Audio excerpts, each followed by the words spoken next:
খালেদা জিয়ার দ্বিতীয় ছেলের নাম কি? কো কো কয়কার কয়কার বাদ দিয়ে যদি শুধুমাত্র হর্ষকার দিয়ে দেন, এই কো কো, ওর দাদি যদি ডাক দেয় যার দাঁত নেই, কি বলে ডাকবে? কুকুর। বলবে কুকুর পানি নিয়ে আয়। গতকালকে আমির হামজা একটি বক্তব্য দিয়েছে। এই কুলাঙ্গাররা যেই ধরনের কুরুচিপূর্ণ বক্তব্য দিচ্ছেন, আমরা তীব্র নিন্দা এবং প্রতিবাদ জানাই।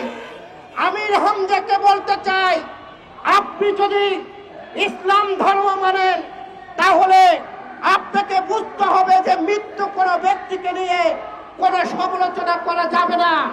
কিন্তু এই কুলাঙ্গার আমির হামজা গতকালকে আমাদের প্রিয় নেত্রী দেশনেত্রী বেগম খালেদা জিয়ার ছোট ছেলে আরাফাত রহমান কোকোকে নিয়ে যেই কুরুচিপূর্ণ বক্তব্য দিয়েছে, আমরা প্রতিবাদও জানাবো না, নিন্দাও জানাবো না।